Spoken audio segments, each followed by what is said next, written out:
Hello everyone, welcome to our channel Nanak education point. My self Heena Takkar और आज हम बात करने वाले हैं पर्सनल सेलिंग एंड सेलमैनशिप का ब्लॉक नंबर 4, जिसके अंदर काफी सारी यूनिट्स दे रखे हैं। वो आज हम डिस्कस करने वाले हैं। पूरा का पूरा वन शॉट देखेंगे, उसके बाद पूरी बुक कंप्लीट हो जाएगी, वन शॉट आ जाएगा। और इंपॉर्टेंट क्वेश्चन जो थर्ड ईयर के बच्चे हैं, सेकंड ईयर के हैं, चाहे फर्स्ट ईयर के हैं, सब तीनों ईयर्स के मैंने हर एक यूनिवर्सिटी के अकॉर्डिंग प्रोवाइड करवा दिया है। आप प्लेलिस्ट में जाके चेकआउट कर सकते हैं। अगर आपको कोड वाइज नहीं मिलता तो आप सब्जेक्ट का नाम डाल के भी सर्च कर सकते हैं, आपको इंपॉर्टेंट क्वेश्चंस मिल जाएंगे। 2024 के भी मिल जाएंगे, और जो प्रीवियस क्वेश्चंस करना चाहते हैं तो वो भी आप कर सकते हैं। इसके नोट्स भी बिल्कुल रेडी है, अगर आपको इसके नोट्स चाहिए तो आप व्हाट्सएप करके भी ले सकते हैं। सो स्टार्ट करते हैं विदाउट वेस्टिंग एनी टाइम। सबसे पहले हमारे जो चैप्टर का नाम है बेसिकली वो है sales report, ethics and career opportunity. यानी कि पूरे के पूरे ब्लॉक में ये सारी चीजें हमने पढ़नी है। सेल्स तो हम लोगों को इस ब्लॉक के अंदर तीन चीजें पढ़नी है, यानी जो यूनिट्स है जिसमें सेल रिपोर्ट्स के बारे में पढ़ेंगे, एथिक्स के बारे में पढ़ेंगे और कैरियर अपॉर्चुनिटी के बारे में पढ़ेंगे पर्सनल सेलिंग के अंदर। तो ये जो यूनिट्स रहने वाली हैं, वैसे तो बहुत ज़्यादा मुश्किल नहीं है ये जो आप लोगों का सब्जेक्ट है। बस आपको मैं अगर डेली बेसिस के जो एग्जांपल्स होते हैं, जो आपके डेली लाइफ में यूज़ होते हैं एग्जांपल्स, वही देख के अगर मैं समझाती हूँ तो आपको बहुत ईज़ी लगता है वो सब्जेक्ट। सो स्टार्ट करते हैं। सबसे पहले आता है सेल्स रिपोर्ट क्या होती है, ठीक है? तो नाम से ही समझ में आ रहा है सेल्स रिपोर्ट, यानी सेल की रिपोर्ट। जो भी हम सेल करते हैं, जब उसकी रिपोर्ट को प्रिपेयर किया जाता है तो हम सेल्स रिपोर्ट का नाम देते हैं। जैसे कि purpose is to provide information about the activities of the sales person. यानी कि अगर मैं एक छोटे से यहाँ पे एक फ्लो चार्ट की मदद से मैं समझाने की कोशिश करती हूँ, जैसे मान लो ये हमारा ओवर मैनेजमेंट है, ठीक है? मैनेजमेंट ने अपने नीचे क्या रख रखा है, सेल्स पर्सन रख रखे हैं। मान लो बहुत सारे सेल्स पर्सन रख रखे हैं, तो मैनेजमेंट जो है वो सेल्स पर्सन की परफॉर्मेंस को एनालाइज करना चाहता है, चेक करना चाहता है कि वो काम ढंग से कर रहा है नहीं कर रहा। उसकी प्रॉपर एक रिपोर्ट तैयार करी जाती है जिसके अंदर सारी की सारी इंफॉर्मेशन होती है। इसी को हम सेल्स रिपोर्ट कहते हैं। Purpose is to provide information. इसका पर्पस क्या होता है कि इन्फॉर्मेशन को प्रोवाइड करना about the activities of the sales person, की जो सेल पर्सन की एक्टिविटीज हो रही है डेली लाइफ में, जो जो वो कर रहा है, उसकी सारी इन्फॉर्मेशन जो है वो प्रोवाइड होती है। उसी को हम सेल्स रिपोर्ट कहते हैं। आई होप आपको अच्छे से क्लियर है। उसके बाद आते हैं हम लोगों का ऑब्जेक्टिव्स क्या है सेल्स रिपोर्ट के, यानी क्या उद्देश्य है सेल्स रिपोर्ट बनाने का। कि अगर हम सेल्स रिपोर्ट के बारे में पढ़ रहे हैं या बना रहे हैं तो उसका कोई ना कोई तो उद्देश्य होगा ही होगा।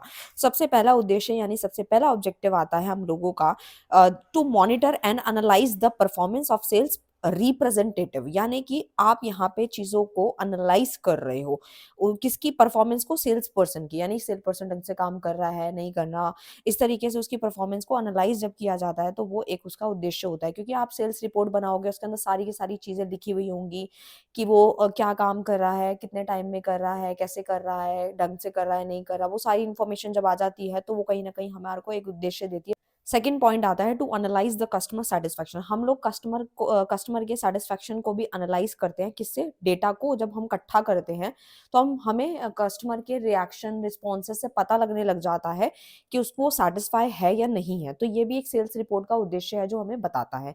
तीसरा आता है, थर्ड आता है to understand the competition in the market and be aware of the activity of the competing firms. यानी कि जो हमारा बेसिकली जो हमारी मार्केट है जिसके अंदर कंपटीशन, आपको पता ही है, कोई ऐसा तो है नहीं कि मार्केट के अंदर या दुकान सिर्फ एक ही है या एक ही पर्सन जो है सामान बेच रहा है। आजकल आप देख सकते हैं हर चीज में कितना हाई लेवल कंपटीशन है। चाहे आप किसी में भी चले जाओ, आप चाहे किसी भी प्रोडक्ट की बात कर लो, किसी भी गुड्स, किसी भी कंपनी, किसी की बात करो, तो कंपटीशन बहुत हाई लेवल है।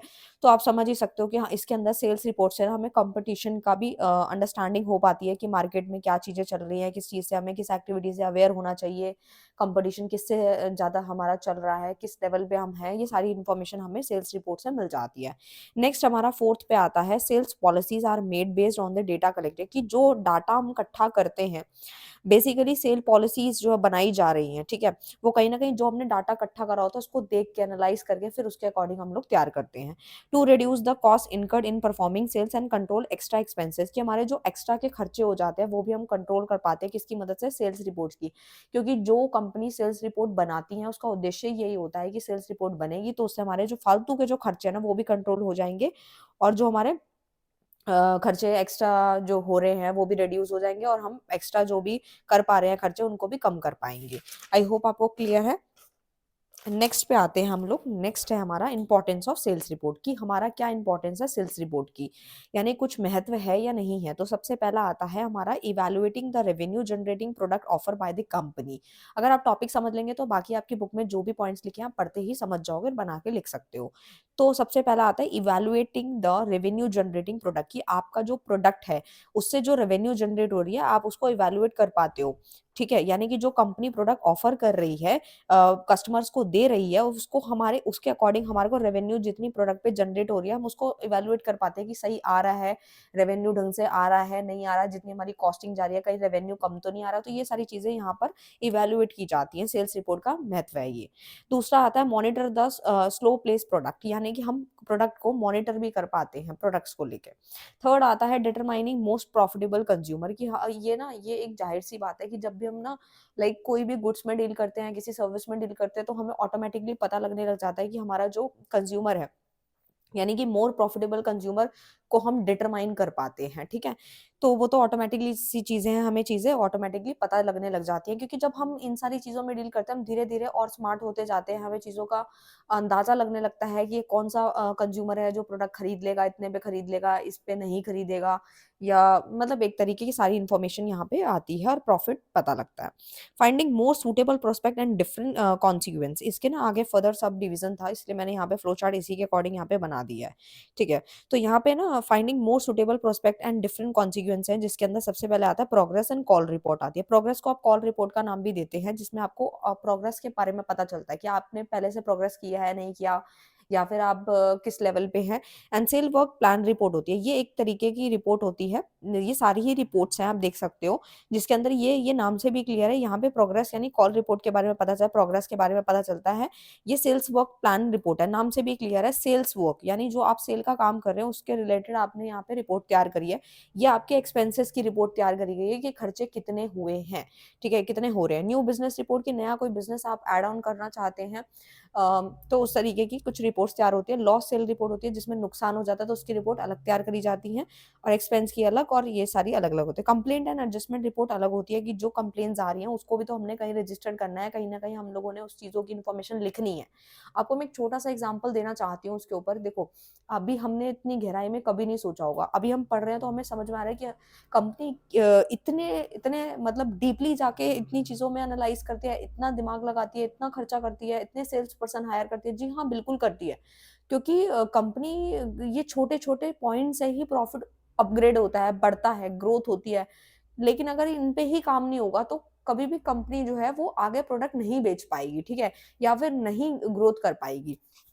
तो यानी कि कंप्लेन भी लेके चलना होता है कि हमारा हमारा बायर सिर्फ एक दिन का मेहमान नहीं है, हमें बायर को भगवान का दर्जा आजकल देना ही पड़ता है। आप सोचो कि आजकल इतना कंपटीशन है ना, कि हम देखते ही हैं कि जब भी हम कोई ऑफलाइन सामान बेचते हैं, ऑनलाइन बेचते हैं, आप देखते ही हो कितना कंपटीशन है। ऑनलाइन में ही आप देख सकते हो, अगर आज आपको कोई बिजनेस करने निकलोगे तो आप खुद सोच सकते हो कि आपको पहले 10 तरह के लोग दिखेंगे जो कि वो बिजनेस कर रहे होंगे, ठीक है। तो कंपटीशन कितने हाई लेवल है, तो आप सोच सकते हो कि अगर हमने बायर को कुछ नहीं किया, उसकी कंप्लेन नहीं सॉल्व करी, तो कैसे बात बनेगी। तो उसकी भी रिपोर्ट हमें अलग से रेडी करनी होती है, ठीक है। सो नेक्स्ट पे चलते हैं अब हम। Silent feature of good sales report, यानी कि कुछ फीचर्स है हमारे गुड सेल्स रिपोर्ट के, कि अच्छी सेल रिपोर्ट जो होती है उसके क्या विशेषताएं हैं, ठीक है। तो यानी कि हमारे कुछ फीचर्स हैं जिसको हम नेचर कैरेक्टरिस्टिक भी बोल सकते हैं। 4 सीज होते हैं, जैसे कि clear, concise, complete and correct. यानी कि जो हमारी सेल रिपोर्ट होती है वो किस तरीके की अच्छी जो सेल्स रिपोर्ट होती है वो कौन सी मानी गई है। तो सबसे पहला आता है क्लियर, हमारी जो सेल रिपोर्ट होती है बिल्कुल क्लियर होनी चाहिए, दिखाई दे रही होनी चाहिए कि हमने एक्चुअल में। सेकंड आता है कंसाइज होनी चाहिए हमारी सेल्स रिपोर्ट, तभी वो एक अच्छी सेल्स रिपोर्ट मानी जाएगी। कंसाइज मतलब ब्रीफ, थोड़ा सा उसको ब्रीफ में होना चाहिए। कंप्लीट होनी चाहिए, यानी कि आधी अधूरी होगी, कंप्लीट होनी चाहिए वो। और बिल्कुल करेक्ट होनी चाहिए, सही होनी चाहिए। गलत होगी तो क्या ही एनालाइज करेंगे और आगे क्या हम इसका कंक्लूजन निकालेंगे। तो ये बिल्कुल करेक्ट होनी चाहिए।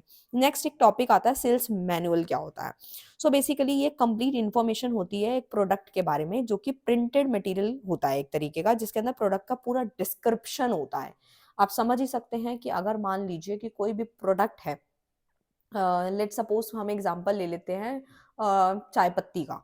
ठीक है? तो आप जब उसका पैकेट उठाते हैं तो उसके अंदर क्या-क्या चीज़ें हैं, क्या-क्या प्रोडक्ट का पूरा डिस्क्रिप्शन, प्राइस, ठीक है? कलर, क्या-क्या ऐड हुआ है, सारी की सारी इन्फॉर्मेशन उसके अंदर लिखी रहती है। तो बेसिकली इसके अंदर सेल्स मैनुअल में यही होता है, प्रोडक्ट की पूरी डिस्क्रिप्शन होती है उसके अंदर, मेंटेनिंग स्टॉक, ताकि हम लोग जो अपना प्रोडक्ट को जो मेंटेन करना चाहते हैं उसके अंदर सारी इन्फॉर्मेशन होगी। ठीक है।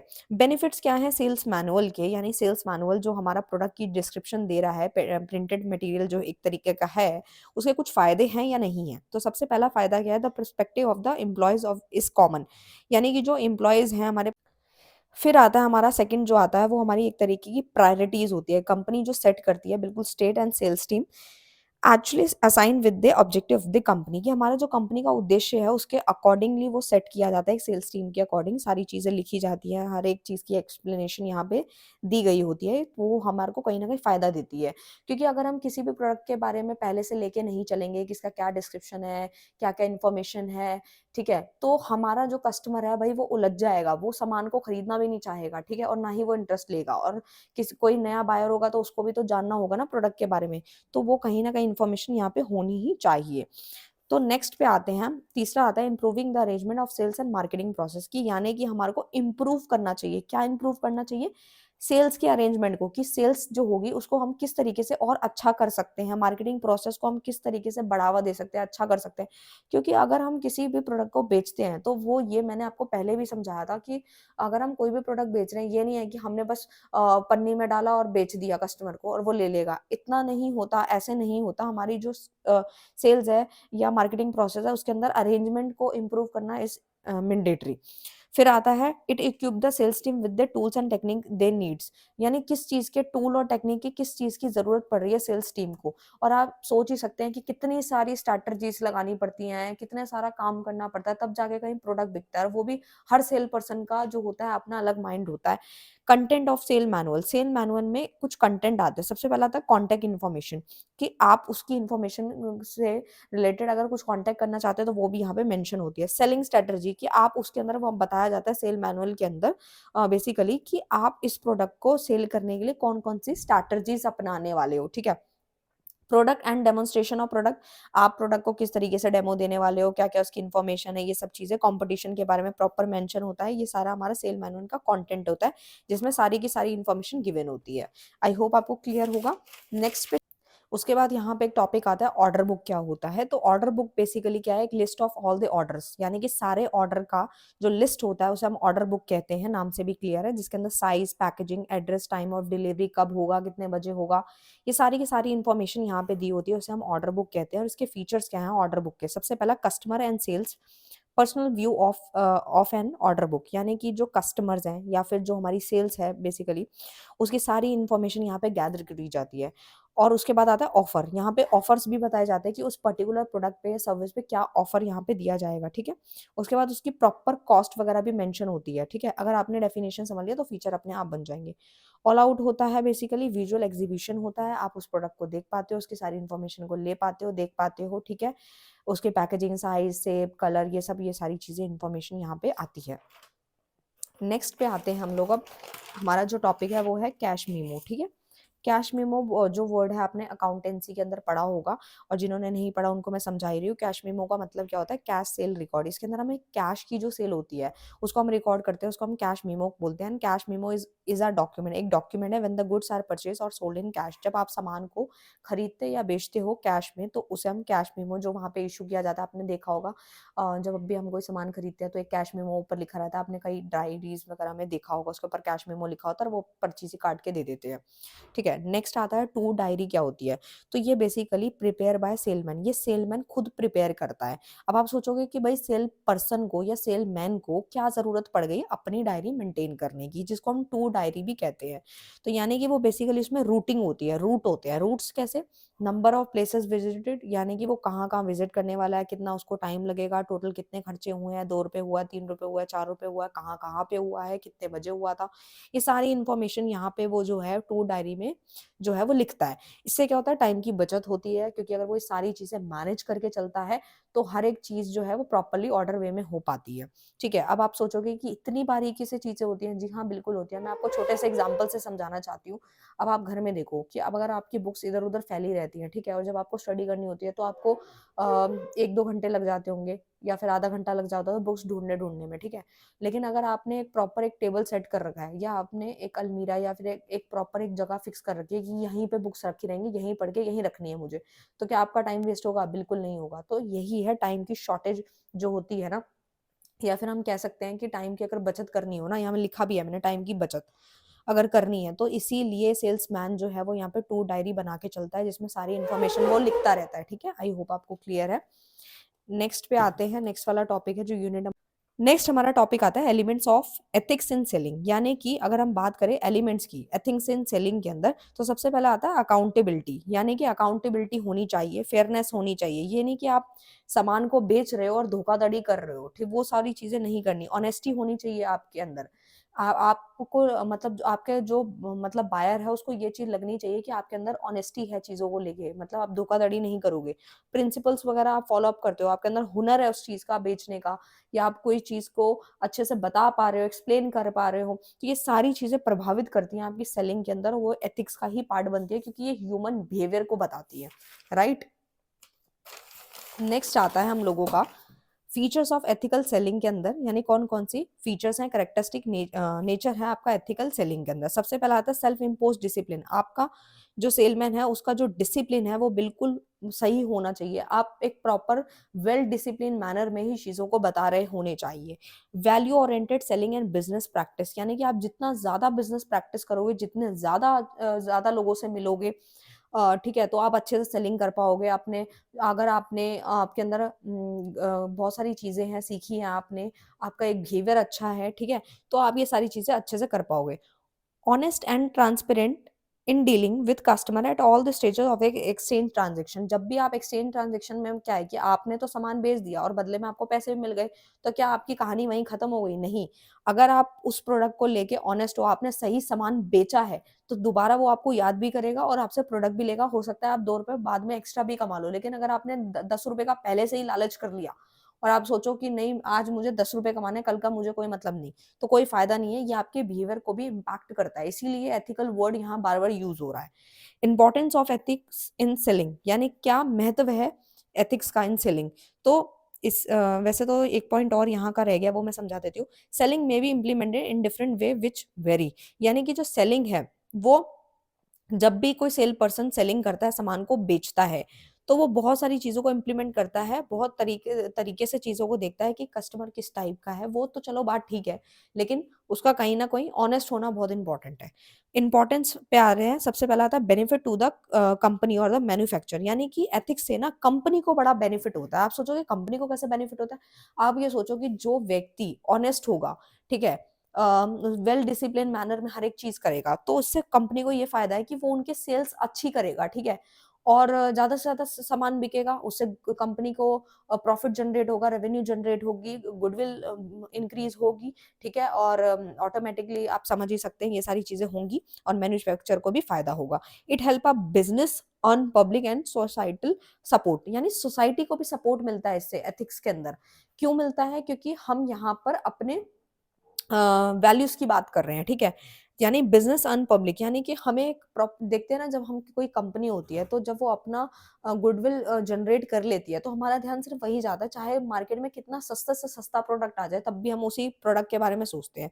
Long term business revenue and profit, यानी लंबे समय के लिए कस्टमर बन जाते हैं हमारे। क्यों बन जाते हैं? क्योंकि हमने एक प्रॉपर वे में, डिसिप्लिन मैनर में, अच्छे तरीके से चीजों को एक्सप्लेन किया, धोखाधड़ी नहीं की है। अगर कोई हमारे को कस्टमर को दिक्कत भी आई है तो हमने उनकी तुरंत कंप्लेन को सॉल्व किया है। क्योंकि देखो, प्रोडक्ट बेचना तो चलो एक पल को कस्टमर को बेचा जा सकता है, लेकिन बाद की जो क्वेरीज हैं या फिर उसके अंदर कुछ प्रॉब्लम आ जाती है, अगर हम उसको सॉल्व करते रहते हैं तो कस्टमर पक्का हो जाता है और हमारे लिए एक भगवान का रूप बन जाता है कि मतलब वो हमें सेल्स देता रहेगा, ठीक है। कॉम्पिटेटिव एज्ड है, ठीक है, ये तो आपको पता ही है।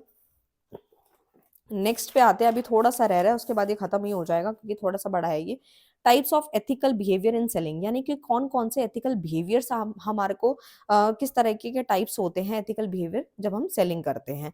सबसे पहला, build trust and reliability with customer, कि आपको जो सेल पर्सन है, जब मैं आपको बोलती हूँ तो समझ जाना कि मैं यहाँ पे सेल पर्सन की बात कर रही हूँ, ठीक है, क्योंकि सेल पर्सन और कस्टमर का ही यहाँ पे इतने टाइम से चल रहा है जो भी मैं समझा रही हूँ। तो build trust reliability with customer, देखो कंपनी भी है, ऐसा नहीं है कि कंपनी अपने सेल पर्सन को अगर गलत गलत चीजें सिखा देगी, मैं एक्स्ट्रा पॉइंट लेके चल रही हूँ कि कंपनी गलत गलत सिखाएगी, तो कंपनी सेल पर्सन को अगर गलत सिखाएगी तो कस्टमर कितने, मतलब ये समझ लो कि कस्टमर तो बात की बात है, सबसे बड़ी बात तो ये है कि सेल पर्सन ही सेल नहीं करके देगा, वो तो बस ये सोचेगा अगर हो भी गया तो मुझे मेरा प्रॉफिट मिले, और वो भागने की सोचेगा। तो यानी कि ये कब होता है, ये तभी होता है ट्रस्ट को बिल्ड करना, यानी कस्टमर को लिए रिलायबल होना है आपको, ये नहीं कि आज सामान खरीद रहे हैं, आज आप प्रोडक्ट बेच रहे हो और कल का आपको कोई ध्यान नहीं। अच्छा, नेक्स्ट पे आते हैं, बी अकाउंटेबल, कि आपको उसकी क्वेरी, जो कस्टमर की क्वेरी है उसको सॉल्व करना है, ठीक है। अब 2 बार किसी को परेशानी आ गई तो हम सोचते हैं नहीं भाई, आप देखते होंगे जब भी हम किसी दुकान पे जाते हैं ना सामान खरीदने के लिए, तो जो हमारा सेल पर्सन होता है वो भी बड़े अच्छे ढंग से बात करता है, जो मालिक है वो भी अच्छे ढंग से बात करता है, लेकिन जब हमारे को कोई प्रॉब्लम आ जाती है ना उसके बाद वो सुनते नहीं है, ठीक है। तो ऐसा नहीं है कि सबकी मैं बात कर रही हूँ, लेकिन यहाँ पे क्या होता है कि अगर आप क्वेरी सॉल्व करते रहोगे ना तो कस्टमर आपके लिए, मतलब समझ लो कि वो सेल देगा ही देगा, ठीक है। तो आपको यहाँ पे जो क्वेरी है वो सॉल्व करते रहना है। Give clear and true information, आपको ना बिल्कुल सही और सच्ची इन्फॉर्मेशन देनी है, कोई झूठी नहीं देनी। यानी कि अभी भी मैंने बताया था कि अगर आप कोई प्रोडक्ट बेच रहे हो, ठीक है, और आपका जो प्रोडक्ट है यानी कि जो सेल पर्सन है अगर वो गलत गलत इन्फॉर्मेशन दे दे, ठीक है, तो क्या फायदा होगा, कोई फायदा होगा नहीं होगा। फिर आता है have a solution oriented attitude, कि आपके पास ना सोल्यूशन ओरिएंटेड एटीट्यूड होना चाहिए आपका, आपके पास हर चीज का सोल्यूशन होना चाहिए, ये नहीं कि कस्टमर को आज सामान भेज दिया और अगले दिन से आपने उसका नंबर ही ब्लॉक मार दिया, तो वो वाली चीज नहीं होनी चाहिए। Fulfil the promises made to the customer, की जो भी आपने कस्टमर को वादे किए थे या जो चीजें बताई हैं उसको बाद में फुलफिल करना पड़ेगा, ये नहीं कि पहले कुछ और आपने सपने दिखा दिए और बाद में आप उसकी सुन ही नहीं रहे हो। Be honest in giving competitor information, यानी कि आपको इन्फॉर्मेशन को लेके बिल्कुल ऑनेस्ट रहना है, यानी कि कोई ऐसी इन्फॉर्मेशन नहीं दे देनी है कि गलत सलत दे दी है, किसी कॉम्पिटिटर का गलत बोल दिया है, वो सारी चीजें नहीं होनी चाहिए। नेक्स्ट पे आते हैं जो कि है ethical and legal expect issues in selling, यानी कि एथिकल एंड लीगल एक्सपेक्ट बोल लीजिए या फिर सेलिंग के अंदर जो कि इश्यूज आते हैं ना वो कौन कौन से होते हैं। सबसे पहला आता है मिस रिप्रेजेंटेशन, ठीक है, और हाइडिंग फैक्ट, कि कई बार पता है क्या होता है, हम सामान बेचने के लिए ना किसी भी झूठ तक चले जाते हैं, किसी भी हद पार कर लेते हैं कि अभी तो सामान बेचो, अभी तो सामान बेचो, लेकिन वो नहीं होना चाहिए। आपको फुल डिस्क्लोजर जो है वो देना पड़ेगा। अगर आप गलत इन्फॉर्मेशन दोगे, किसी भी चीज को गलत रिप्रेजेंट करोगे या फिर सच को छुपाओगे तो कस्टमर ज्यादा दिन तक नहीं टिकने वाला, ये बात आप जान सकते हो। और जब भी कोई टॉपिक नहीं समझ में आता तो एज अ आप सेल पर्सन खुद पे भी बन के देख सकते हो, खुद पे भी अप्लाई करके एग्जाम्पल देख सकते हो, जल्दी चीजें समझ आती है। प्राइस डिस्क्रिमिनेशन होता है कि प्राइस को लेके बड़ा भेदभाव होता है। अब वो कैसे होता है कि कुछ कुछ आपने जगहों पे देखा होगा कि गर्ल्स को डिस्काउंट मिल गया या बॉयज को नहीं मिला, या बॉयज को डिस्काउंट मिल गया गर्ल्स को नहीं मिला। तो यानी कि यहाँ पे प्रोडक्ट के रिगार्डिंग जो है डिस्क्रिमिनेशन, भेदभाव देखने को जब मिलता है तो उसे हम सेलिंग में इश्यूज बोलते हैं। फिर आता है जो थर्ड वाला पॉइंट आता है वो आता है ब्राइब्स, जिसमें आता है gifts to customer at the expense of the company, big deal advantage, यानी जो कंपनियां बड़ी बड़ी कंपनियां जो है अपना सामान बेचने के चक्कर में जो है गिफ्ट वगैरह ऑफर कर रही हैं, ठीक है, एक तरीके से ये सही नहीं है, ये भी डिसएडवांटेज यानी इशू ही है एक तरीका जो बाद में प्रॉब्लम क्रिएट करता है। फिर आता है डिलेड डिलीवरी, कि आपकी जो डिलीवरीज हैं वो बहुत डिले हो रही है। तो आप ये खुद सोचो, अब अभी मैं एक छोटा सा एग्जांपल लेती हूँ, अगर आप कोई प्रोडक्ट मंगाते हो, अगर आपका ज्यादा डिले हो जाता है, आप सोचते यार मैंने क्यों ही मंगाया, कैंसिल कर देते हो, यानी कि ऐसे दिमाग में इश्यूज क्रिएट होने शुरू हो जाते हैं जो कि डिलीवरी अगर डिले हो जाती है। तो ऑनलाइन सेलिंग फ्रॉड्स होते हैं, ये भी आपको पता ही है। फॉल्स प्रोमिसेस, ये भी आपको नहीं करने होते। अगर आप फॉल्स प्रोमिसेस करोगे गलत गलत कि हाँ भाई हम ये कर देंगे वो कर देंगे, तो वो वाली चीज जो है बाद में धोखाधड़ी वाली आ जाती है और कस्टमर ज्यादा टाइम तक नहीं टिकता। नेक्स्ट आते हैं हमारा अब आपका थोड़ा ही रह रहा है लेकिन स्टिल मैं करा रही हूँ, compliances technique to ensure ethical selling, यानी कि अब यहाँ पे बात हो रही है आप लोगों की कुछ टेक्निक्स का इस्तेमाल किया जाता है, ठीक है, एथिकल सेलिंग, यानी कि आपको एक प्रॉपर एक एनवायरनमेंट क्रिएट करना होता है जिसके अंदर ये सारी चीजें टेक्निक्स जो अप्लाई होती है। सबसे पहला था हायर राइट सेल्स पीपल, यानी कि अब बात ये हो रही है, ऐसी टेक्निक का इस्तेमाल किया जाता है एथिकल सेलिंग के अंदर, ताकि हमारी जो कंपनी है, यहाँ पे बात हो रही है, ऐसा इन्वायरमेंट क्रिएट कर देंगे ताकि जो हमारी कंपनी है वो लॉन्ग टाइम तक चल सके और अच्छा खासा प्रॉफिट भी जनरेट कर पाएगी। तो इसमें वो कब हो पाएगा, जब हम एक अच्छे सही सेल्स पर्सन को ढूंढेंगे। अब सेल्स पर्सन को अगर सही नहीं ढूंढेंगे तो भाई वो हमारी कंपनी को क्या ही सेल्स ला के देगा, वो तो डुबा देगा कंपनी। तो यानी सही पर्सन को हायर करना। नेक्स्ट है establish a code of conduct for ethical selling, यानी कि गाइड एंड रेगुलेट, यानी कि जो हमारा एक प्रॉपर कोड ऑफ कंडक्ट है, एक रूल्स रेगुलेशन जो हमारे चलते हैं उसी को ही फॉलो अप एस्टैब्लिश करने की कोशिश करनी है। आपको अपने सेल पर्सन को गाइड भी करना है, उसको रास्ता भी दिखाना है और बिल्कुल सही रास्ता दिखाना है, गलत नहीं दिखाना। Encourage open communication to facilitate, यानी कि प्रॉपर कम्युनिकेशन बिठा के रखना है, ठीक है। ये नहीं कि ऐसा वातावरण क्रिएट कर दिया है कि कम्युनिकेशन ढंग से हो नहीं पा रहा, और ढंग से कम्युनिकेशन नहीं हो पाएगा तो आप समझ ही सकते हो कोई फायदा नहीं है। फोर्थ है create an overall culture of ethics in the organisation, यानी कि need to develop policies based on company mission, की कंपनी का जो मिशन है ना, जो कंपनी जिस टारगेट तक अपने आप को ले जाना चाहती है, वो सारी पॉलिसी यहाँ पे की जो जरूरत है वो सारा का सारा मतलब एक ओवरऑल कल्चर जो लेके चलना है, क्रिएट कर देना है, ऐसा वातावरण क्रिएट कर देना है, ऐसे ऐसे इंफॉर्मेशन ट्रेनिंग्स देनी है अपने सेल्स पर्सन को, ताकि जो है हमारा कंपनी का मिशन जो है। नेक्स्ट यूनिट है हम लोगों का स्किल्स फॉर सेल्स पर्सन, यानी कि जो सेल्स पर्सन है उसके अंदर हमारी जो स्किल है वो कौन सी होनी चाहिए। तो सबसे पहला आता है, जैसे सेल्स जो होती है बहुत टफेस्ट जॉब मानी जाती है सारी इंडस्ट्रीज में, क्योंकि इतना आसान नहीं होता सेल्स करना, उसमें बहुत ज्यादा चीजों को बताना पड़ता है, रिजेक्शंस मिलती हैं, ठीक है, बहुत कुछ सुनना भी पड़ता है। तो sale person has to face rejection over and over again, ठीक है। और ये सारी चीजें जब वो सीख जाता है, उसको आदत पड़ जाती है, पेशेंस लेवल बहुत हाई करना पड़ता है, गुस्सा नहीं करना होता है, ये सारी की सारी चीजें जब आ जाती है प्रॉपर एक सेल पर्सन के अंदर, तो वो अपने टारगेट को प्रॉपरली अचीव कर। अब आते हैं, हमारा सबसे पहला आता है लिसनिंग स्किल्स। लिसनिंग स्किल मतलब है सुनने की शक्ति जो है वो हमारे सेल पर्सन के अंदर होनी चाहिए। जैसे कि मान लो कि अगर कोई सेल पर्सन है वो अपने प्रोडक्ट के बारे में बता रहा है कि ये प्रोडक्ट के फीचर्स हैं, सारी चीजें बता रहा है, उसके बाद जो है अगर कस्टमर ने कुछ उल्टा बोल दिया या कुछ एक्स्ट्रा बोल दिया, तो उसके पास सुनने की शक्ति होनी चाहिए, कि ये नहीं है कि वो खुद ही बोला जा रहा है और कस्टमर की नहीं सुन रहा है। तो लिसनिंग स्किल जो है वो होनी चाहिए। लिसनिंग मतलब सुन सके। कम्युनिकेशन स्किल यानी कम्युनिकेट करे, बिल्कुल पोलाइट मैनर में करे, अच्छे तरीके से करे, ये नहीं है कि बिल्कुल रूडली बात कर रहा है, वो सारी चीजें नहीं होनी चाहिए। तो सेल पर्सन के अंदर ये स्किल होनी ही चाहिए। एक तो वो प्रॉब्लम सॉल्विंग स्किल होनी चाहिए, उसके बाद कि वो चीजों को समाधान करे, यानी कि चीजों को टफ बना दे, यानी कि जो कस्टमर की जो क्वेरी है उसी को ही घुमा घुमा के उसी का जवाब ना दे, यानी कि प्रॉब्लम सॉल्विंग होना चाहिए हमारा सेल पर्सन, ये स्किल उसके अंदर होनी चाहिए, तभी वो एक अच्छा सेल्स पर्सन कहलाएगा और आगे तक जो है सेल्स के अंदर ज्यादा सेल्स कर पाएगा। कस्टमर सर्विस स्किल क्या होती है, उसके अंदर वो सर्विस, जितनी भी सर्विसेज है उससे रिलेटेड उसके अंदर इंफॉर्मेशन होनी चाहिए, वो सारी चीजें बता पाए, ये नहीं कि कुछ गलत इंफॉर्मेशन दे देता है या आधी चीजें बताता है आधी नहीं बताता, ये सारी चीजें। ऑर्गेनाइजेशन स्किल्स होनी चाहिए, वो भी आपको पता ही है रिलेटेड टू आपकी ऑर्गेनाइजेशन, वो सारी स्किल्स उसके अंदर होनी चाहिए जो कि एक सेल्स पर्सन में होती है। नेक्स्ट पे आते हैं हम लोग अपने, ये हमारा लास्ट यूनिट है, इसके बाद पूरी बुक समाप्त हो जाएगी, जो कि हमारा यूनिट नंबर 14, ठीक है। यूनिट नंबर 14 है career opportunity in personal selling, यानी कि जो हमारा कैरियर अपॉर्चुनिटी है पर्सनल सेलिंग के अंदर वो क्या रहता है। तो सबसे पहले why do you choose a sales career, की ये क्वेश्चन तो आता ही है ना, कि जब आपको पता ही है कि जो हमारा सेल्स पर्सन होता है उसको सुनना भी पड़ता है, मेहनत भी करनी पड़ती है, बहुत कुछ बोलना भी पड़ता है, सुनने को भी बहुत कुछ मिल जाता है, इतनी इज्जत भी नहीं होती है, ये सारी चीजें, और कंपटीशन भी बहुत रहता है। तो ये सारी जो चीजें आने के बाद दिमाग में क्वेश्चन अराइज होता है, why do you choose a sales career. सबसे पहले तो कैरियर का मतलब समझ लेते हैं। कैरियर आप लोगों को मैंने यहाँ सीए डॉक्टर टीचर से मैंने एग्जाम्पल से रिलेट कर रही हूँ यहाँ पे, कि कैरियर क्या होता है, कि आप उस चीज में कैरियर बनाना चाहते हैं। अब किसी किसी की इच्छा होती है कि नहीं मैं बहुत बड़े बड़े टास्क जो है वो लेना चाहता हूँ या सेल्स पर्सन बनना चाहता हूँ, ठीक है, तो वो सेल्स कैरियर में चला जाता है। तो why do you choose a sales career, सबसे पहला earning potential of a sale career. Earning potential तो है, देखो इसके अंदर आप जितने प्रोडक्ट बेचोगे उतना आपका इंसेंटिव बनता जाएगा, तो ये पॉइंट तो अच्छा है, लेकिन मेहनत भी करनी पड़ती है उसके लिए। The flexibility of a career in sales, यानी कि उसकी इच्छा है, अगर आज उसको सेल्स वाला काम अच्छा लग रहा है तो वो करेगा, नहीं अच्छा लग रहा है छोड़ देगा, फिर कुछ और कर लेगा। जॉब सिक्योरिटी भी कहीं ना कहीं थोड़ी बहुत रहती है। साइकोलॉजिकल सेटिस्फेक्शन भी उसको मिलता रहता है, जब उसको इंसेंटिव आता है, कोई तारीफ कर देता है, जब वो अपग्रेड होता है तो उससे अच्छा। उसके बाद आता है मास्टरिंग इन डिमांड स्किल।